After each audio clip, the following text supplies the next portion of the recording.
এক ৰক্তাক্ত পৰিস্থিতি এটা মনোৰঞ্জনৰ কেন্দ্ৰবিন্দু এক ৰক্তাক্ত পৰিস্থিতিত পৰিণত হ'ল এক ৰক্তাক্ত হৈ উঠিল মনোৰঞ্জনৰ এটা কেন্দ্ৰবিন্দু এখন ষ্টেডিয়াম আৰু সেই ষ্টেডিয়ামত লংকাকাণ্ডৰ সূত্ৰপাত হ'ল ৰণক্ষেত্ৰত পৰিণত হ'ল এখন ষ্টেডিয়াম আৰু ষ্টেডিয়ামত মৃত্যুক আকোৱালি ল'লে শতাধিক লোকে নমস্কাৰ প্ৰিয় দৰ্শক মই জয়ন্ত মাধৱ গোস্বামী আপোনাক স্বাগতম জনাইছো নিউজ 18 অসম নৰ্থ ইষ্টৰ ডিজিটেল লাইভলৈ এখন হাই ভোল্টেজ ফুটবল মেচ আৰু এই ফুটবল মেচ চাবৰ বাবে হাজাৰ হাজাৰ দৰ্শকৰ সমাগম এখন বৃহৎ ষ্টেডিয়ামত আৰু এই ষ্টেডিয়ামখনত বেদি বা টুপা পৰিৱেশ খেল চলি আছে এখন ৰোমাঞ্চকৰ খেল সকলোৱে উপভোগ কৰি আছে ফুটবলৰ যি উত্তেজনা সেই উত্তেজনা সকলোৰে মাজত মনোৰঞ্জনৰ যি ঢল সেই ঢল বৈছে সকলোৰে মনত আৰু সেই এখন হাই ভোল্টেজ ফুটবল মেচ চলি থকাৰ মাজতে ৰেফাৰীৰ এটা সিদ্ধান্ত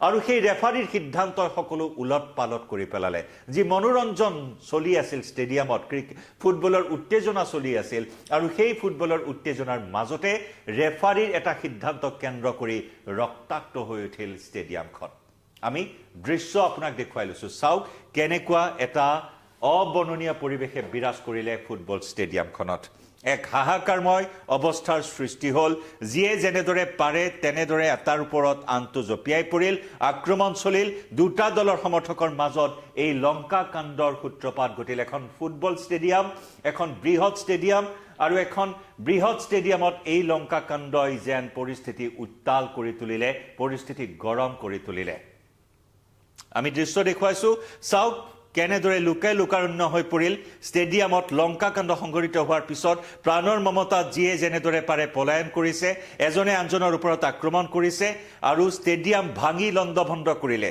ষ্টেডিয়ামত এনেকুৱা ধৰণৰ উত্তেজনা ইয়াৰ পূৰ্বেও দেখিবলৈ পোৱা হৈছে বিভিন্ন ষ্টেডিয়ামত সমৰ্থকৰ মাজত এনেকুৱা ধৰণৰ বিক্ষিপ্ত ঘটনা দেখিবলৈ পোৱা যায় নিজৰ পছন্দৰ দলটোৱে যদি ভাল প্ৰদৰ্শন কৰিব নোৱাৰে তেতিয়াই সমৰ্থকসকলৰ মাজত এনেকুৱা ধৰণৰ হিংসাত্মক বা বিক্ষিপ্ত কাৰ্যকলাপ দেখিবলৈ পোৱা যায় অসমৰ ক্ষেত্ৰতো সেয়া দেখিবলৈ পোৱা হৈছে গুৱাহাটীৰ নেহৰু ষ্টেডিয়ামতো তেনেকুৱা ধৰণৰ পৰিস্থিতি দেখিবলৈ পোৱা হৈছিল ক্ৰিকেটৰ সময়ত ভাৰতীয় ক্ৰিকেটাৰে আশানুৰূপ প্ৰদৰ্শন কৰিব নোৱাৰাত সমৰ্থকে বটল দলিয়াই ষ্টেডিয়ামত লণ্ডভণ্ড কৰা দৃশ্য আমি সকলোৱে দেখিছো সেই কথা আমি বিভিন্ন সময় বিভিন্ন প্ৰান্তত দেখিবলৈ পাইছো আৰু তেনেকুৱা এটা ঘটনা এবাৰ সংঘটিত হ'ল এখন ফুটবল মেচক কেন্দ্ৰ কৰি হাজাৰ হাজাৰ সমৰ্থকৰ মাজত ফুটবল দল দুটাৰ সমৰ্থকৰ মাজত তীব্ৰ উত্তেজনা বৃদ্ধি পালে তাকো ৰেফাৰীৰ এটা সিদ্ধান্ত কেন্দ্ৰ কৰি ৰেফাৰীৰ সিদ্ধান্তক মানি ল'ব নোৱাৰিলে এটা দলৰ সমৰ্থকে আৰু তাৰ বাবে আনটো দলৰ সমৰ্থকৰ ওপৰত জপিয়াই পৰিল ইটো দলৰ সমৰ্থক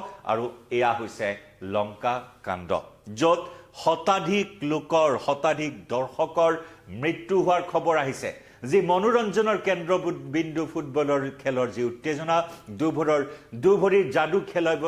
দুভৰিৰ যাদু চোৱাৰ বাবে দৰ্শকৰ যি হাবিয়াস দৰ্শকৰ যি হেতা ওপৰা সেই হেতা ওপৰাই এনেদৰে ৰক্তাক্ত সংঘৰ্ষৰ ৰূপ লোৱা পৰিলক্ষিত হ'ল ফুটবল ষ্টেডিয়ামত এই ঘটনা সংঘটিত হৈছে পশ্চিম আফ্ৰিকাৰ দেশ গিনিত সংঘটিত হৈছে এই ঘটনা গিনিৰ এখন দ্বিতীয় বৃহৎ চহৰ এনজেৰেকোৰেট ফুটবল মেচত এই ৰক্তাক্ত পৰিস্থিতিৰ সৃষ্টি হ'ল য'ত শতাধিক লোকৰ মৃত্যু হৈছে এই ঘটনাত গিনিৰ সামৰিক নেতা উল্লেখযোগ্য যে পশ্চিম আফ্ৰিকাৰ দেশ গিনিৰ সামৰিক নেতা মামাদি ডোম্বয়াৰ সন্মানাৰ্থে আয়োজন কৰা হৈছিল এখন ফুটবল মেচ স্থানীয় দুটা দলৰ মাজত অনুষ্ঠিত হৈছিল ফুটবল খেলখন আৰু ৰেফাৰীৰ এটা সিদ্ধান্ত কেন্দ্ৰ কৰি দুইটা দলৰ সমৰ্থকৰ মাজত হ'ল এই ৰক্তক্ষয়ী ৰণ গিনিৰ স্থানীয় হাস্পতালত মৃতদেহৰ লানি লাগিল দুটা স্থানীয় দলৰ মাজত হোৱা এই খেল ৰেফাৰী সিদ্ধান্তক লৈ ইটো দলৰ সমৰ্থক আনটো দলৰ সমৰ্থকৰ মাজত এই ৰক্তক্ষয়ী সংঘৰ্ষত শতাধিক লোকৰ মৃত্যু হ'ল হাস্পতালত মৃতদেহৰ লানি লাগিল আৰু মৰ্গত মৃতদেহ ৰখাৰ ঠাই নাইকিয়া হৈ পৰিল এনেকুৱা এটা পৰ্যায় পালেগৈ যে চিকিৎসালয় কৰ্তৃপক্ষই গিনিৰ এনজেৰেকোৰেৰ যি চিকিৎসালয় আছে দ্বিতীয় সৰ্ববৃহৎ চহৰখনত থকা চিকিৎসালয়সমূহৰ মৰ্গত মৃতদেহ ৰাখিবলৈ ঠাই নোহোৱা হৈ পৰিল চিকিৎসালয় কৰ্তৃপক্ষই সেই কথা সদৰি কৰিছে একে সময়তে পৰিস্থিতি এনেকুৱা পৰ্যায় পাইছেগৈ যে এই ষ্টেডিয়ামৰ হিংসা কেৱল ষ্টেডিয়ামতে সীমাবদ্ধ নাথাকি ৰাজপথলৈ বিয়পি পৰিল। এই হিংসাৰ জুই জ্বলি উঠিল, কেইবাটাও বিক্ষিপ্ত ঘটনা সংঘটিত হ'ল। ৰাজপথৰ যান বাহনসমূহৰ ওপৰত আক্ৰমণ চলালে আৰু ইয়াতেই ক্ষান্ত নাথাকি আনকি আৰক্ষী থানাৰ ওপৰতো আক্ৰমণ কৰিলে একাংশ উত্তেজিত জনতাই। এনেকুৱা পৰিস্থিতি পালেগৈ যে ষ্টেডিয়ামৰ উত্তেজনা এনেদৰে আৰক্ষী থানালৈ বিৰাজ কৰিলে। ৰাজপথলৈ সম্প্ৰসাৰণ ঘটিল এই সংঘৰ্ষ, ৰক্তকৈ সংঘৰ্ষ। আৰু ষ্টেডিয়ামৰ কাষত মৃতদেহৰ শাৰী দেখিবলৈ পোৱা হ'ল, মৃতদেহৰ দম দেখিবলৈ পোৱা হ'ল আৰু একে সময়তে হাস্পতালৰ মৰ্গ ভৰ্তি হৈ গ'ল মৃতদেহৰ দমেৰে। ঠাই নাইকিয়া হৈ পৰিল হাস্পতালৰ মৰ্গত মৃতদেহ ৰাখিবলৈ। গতিকে এনেকুৱা ধৰণৰ এটা পৰিস্থিতিৰ সূত্ৰপাত হ'ল আৰু এই সমগ্ৰ সীমা চেৰাই গৈ উত্তেজিত একাংশ জনতাই আনকি আৰক্ষী থানাটো অগ্নিসংযোগ কৰিলে। এই ঘটনাৰ এনেদৰেই হিংসাৰ জুই বিয়পি পৰিল সৰ্বত্ৰে। আনহাতে এটা সূত্ৰই দাবী কৰিছে যে এই হিংসাত্মক ঘটনাত 10ৰ পৰা 12জন লোকৰহে মৃত্যু হৈছে। কিন্তু যি দৃশ্য দেখিবলৈ পোৱা হৈছে, এই দৃশ্যৰ পৰা অনুমান কৰিব পাৰি যে মৃতকৰ সংখ্যা যথেষ্ট বেছি। আনহাতে হাস্পতালৰ কৰ্তৃপক্ষই সদৰি কৰিছে যে বহু সংখ্যক লোক আঘাতপ্ৰাপ্ত অৱস্থাত চিকিৎসাধীন হৈ আছে। বহুজনৰ অৱস্থা অতি সংকটজনক। মৃতকৰ সংখ্যা বৃদ্ধি পোৱাৰো আশংকা কৰা হৈছে। গতিকে ভাবক, এটা মনোৰঞ্জনৰ খেল ফুটবল, দুটা স্থানীয় দলৰ মাজত এনেকুৱা ধৰণৰ এটা পৰিস্থিতি কেতিয়াও কাম্য নহয়। সংযমতা ৰক্ষা কৰি খেল চোৱাটোৱে দৰ্শকৰ ধৰ্ম হ'ব লাগে, কিন্তু তাৰে পৰিৱৰ্তে ৰেফাৰীৰ এটা সিদ্ধান্তক মানি ল'ব নোৱাৰি। একাংশ দৰ্শক উত্তেজিত হৈ পৰিল। এটা স্থানীয় দলৰ সমৰ্থকে আনটো দলৰ সমৰ্থকৰ ওপৰত জঁপিয়াই পৰিল আৰু দুই পক্ষৰ সংঘাতত এই লংকাকাণ্ডৰ সূত্ৰপাত হ'ল আৰু এই লংকাকাণ্ডই ৰক্তক্ষয়ী সংঘাতত পৰিণত হ'ল। ৰক্তক্ষয়ী সংঘৰ্ষই প্ৰাণ ল'লে শতাধিক লোকৰ। এতিয়া বহু লোক চিকিৎসাধীন হৈ আছে। হতাহতৰ সংখ্যা পুনৰ বৃদ্ধি পোৱাৰ আশংকা কৰা হৈছে।